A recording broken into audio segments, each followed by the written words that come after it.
Nós, frequentemente, criticamos nossos governos por sua incapacidade de realizar as coisas, especialmente quando se trata de grandes projetos de infraestrutura. Os Estados Unidos estão em destaque pelo Plano Federal de Infraestrutura, que prevê investir mais de US$ 1 trilhão na modernização e reparo da infraestrutura nacional. Já há críticas ao projeto, com pessoas dizendo que não será suficiente para consertar a infraestrutura decadente do país. Projetos menores também costumam sofrer com atrasos e grandes estouros de orçamento. É uma pena, pois investimentos em infraestrutura estão entre os melhores que um governo pode fazer. No curto prazo, isso funciona como uma forma de estímulo. Pontes e estradas não se constroem sozinhas. Elas precisam de operários, engenheiros, urbanistas e, claro, talvez até alguns consultores ambientais. Como um cheque de estímulo, isso coloca dinheiro direto no bolso das pessoas e reduz o desemprego. No entanto, diferente de um cheque de estímulo, o dinheiro realmente será usado para construir algo que continuará gerando valor para a economia, muito depois que os cheques de estímulo comuns forem esquecidos. Projetos como a Represa Hoover foram construídos em parte como uma forma de colocar as pessoas de volta ao trabalho durante a Grande Recessão. Agora, quase 100 anos depois, a represa ainda fornece um reservatório e eletricidade. O investimento em infraestrutura, em uma palavra, é fantástico. Também é politicamente aceitável. Ninguém chama de esmola os salários dos trabalhadores nesses projetos, e a maioria das infraestruturas hoje também contribui para a energia limpa ou reduz o tempo no trânsito. O investimento em infraestrutura é ótimo, o que provavelmente é parte do motivo pelo qual as pessoas ficam tão frustradas quando os projetos nunca parecem sair do lugar, ou acabam presos em uma teia interminável de burocracia e consultores. Essa frustração frequentemente nos faz olhar para a China, onde projetos de infraestrutura parecem funcionar. Enquanto pontes e estradas americanas se deterioram, a China constrói obras de engenharia antes inimagináveis. A China construiu um hospital em 10 dias, enquanto São Francisco levou 10 anos só para aprovar uma nova linha de ônibus. A Califórnia passou 20 anos planejando uma rede ferroviária, enquanto a China passou 20 anos construindo a maior do mundo. E se você acha que estou apenas criticando os Estados Unidos, minha própria cidade natal, aqui em Sydney, gastou mais de US$ 3 bilhões e mais de 4 anos para construir nossos bondes, que têm todos os problemas de trânsito dos ônibus, combinados com toda a flexibilidade dos trens. É fácil entender por que as pessoas acham que o que quer que a China esteja fazendo está funcionando, mas, infelizmente, não está. A rede de trens de alta velocidade da China liderou o desenvolvimento de infraestrutura do país, sendo a joia da coroa das construções e uma demonstração ao mundo de superioridade chinesa. O sistema é inegavelmente impressionante, mas também ameaça se tornar um problema para a economia chinesa que pode fazer a Evergrande parecer algo secundário. Como a China construiu tão rápido uma rede de trens de alta velocidade tão grande? Por que investiu em uma rede tão massiva? E, finalmente, quanto realmente custou para colocar tudo isso em prática? A China é um país muito grande, com muita gente. Também é um país onde ter um carro é visto como um certo luxo. Por esse motivo, uma rede ferroviária robusta era essencial para oferecer uma maneira barata e eficaz das pessoas se locomoverem pelo país. Por muito tempo, essa necessidade foi ignorada, pois a maioria dos trabalhadores chineses vivia e morria na cidade natal. Como viajar pelo país era muito limitado, quase não havia demanda por rede ferroviária desse tipo. Tudo isso mudou a partir do início dos anos 2000.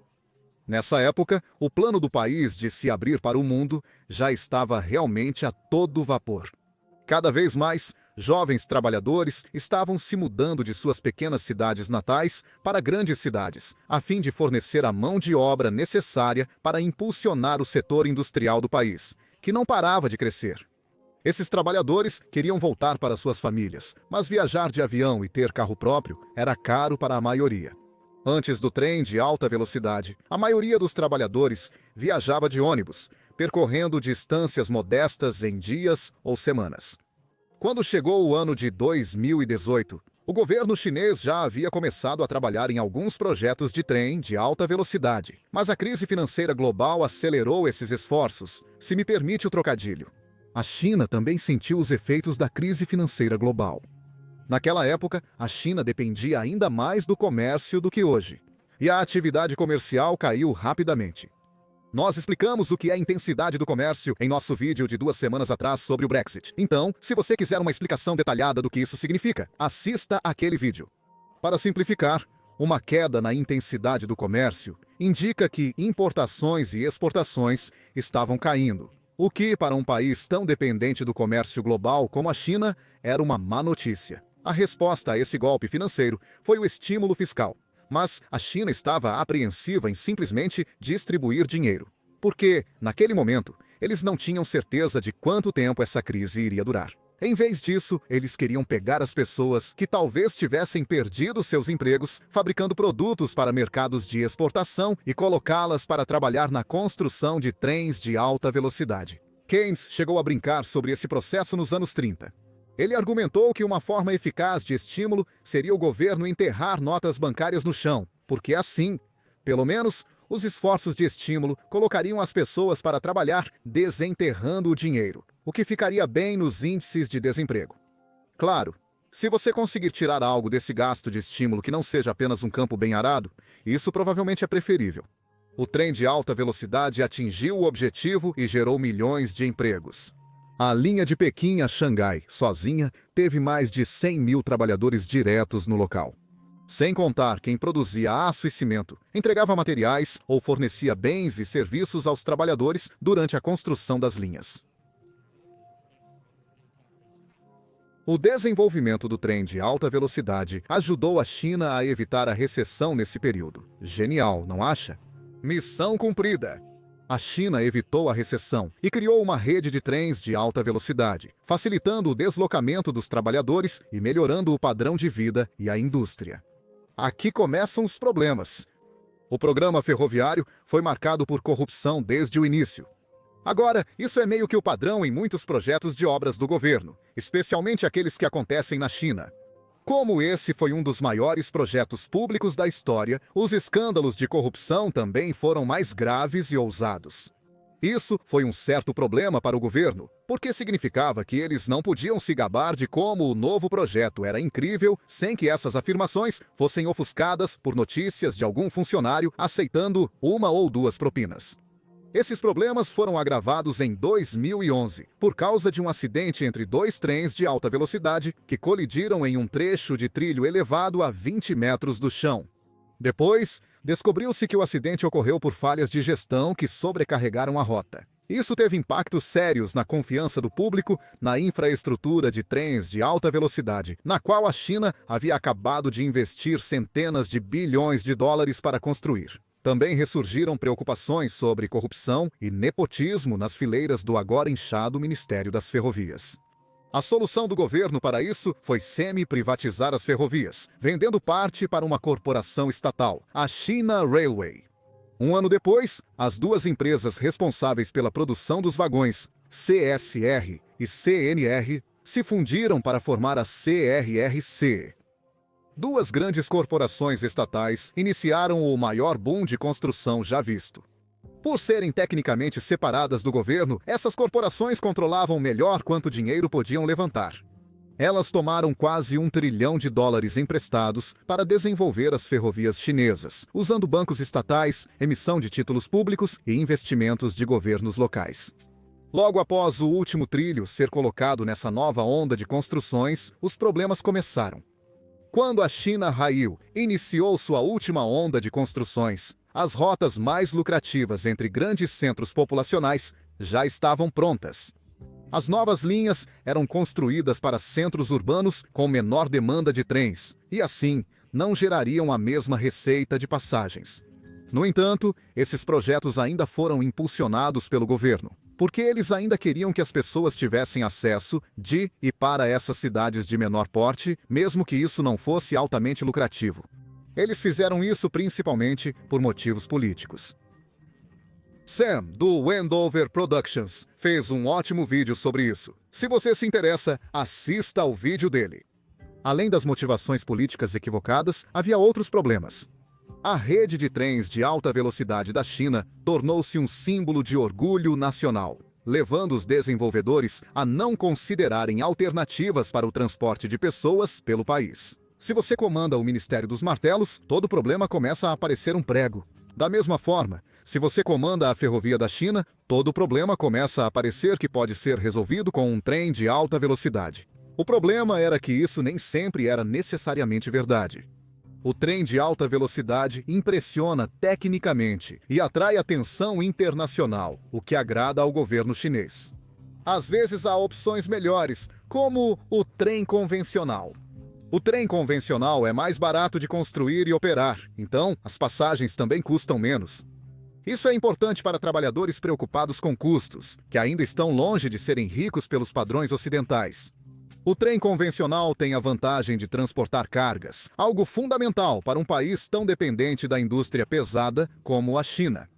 Por um tempo, e de forma isolada, a rede de trens de alta velocidade da China era exagerada, mas estava empatando. As rotas lucrativas compensavam os prejuízos das não lucrativas, permitindo que a corporação estatal ainda obtivesse um pequeno lucro após quitar suas grandes dívidas. No entanto, esse equilíbrio delicado acabou em 2015. Desde então, os juros das dívidas têm superado os lucros operacionais das ferrovias. Diversos fatores agravaram a situação. As linhas estão envelhecendo e exigem mais manutenção.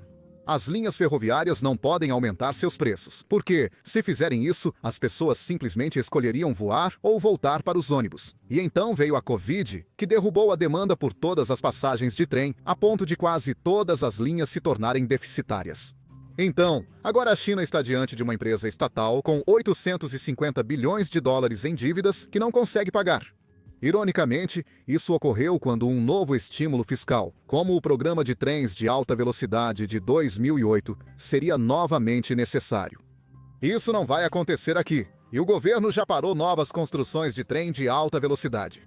Mas isso não significa que estão livres dos problemas que a rede existente causará. Se você tentar vender a rede para pagar esses empréstimos, então, qualquer empresa motivada pelo lucro só vai se interessar em comprar as rotas altamente lucrativas entre as principais cidades. Isso significa que o governo teria que manter as rotas não lucrativas com o dinheiro dos contribuintes, o que seria uma despesa enorme e contínua. Alternativamente, eles poderiam simplesmente fechar as ferrovias. Mas isso deixaria centenas de milhares de trabalhadores sem emprego e destruiria um dos maiores símbolos do sucesso econômico da China nas últimas 2 décadas. A última opção é um resgate financeiro e a renacionalização da ferrovia. Sim, eu sei que a China Railway é estatal, mas possui a autonomia que um ministério do governo não tem. Nenhuma dessas opções é particularmente atraente, especialmente em um momento em que a China está enfrentando o risco de um colapso no mercado imobiliário, uma crise energética e os impactos de uma pandemia em andamento. Sempre fico apreensivo em prever o futuro, mas é difícil imaginar a China ignorando esses problemas. Que esse último problema mostre por que grandes projetos como linhas de trem, rodovias e pontes demoram para ser planejados e feitos no seu país. Você pode ficar irritado com a burocracia, e eu também fico. Mas talvez apontar para a China como o lugar onde as coisas simplesmente acontecem não seja a melhor maneira de mostrar o quanto nossos próprios governos são realmente inúteis.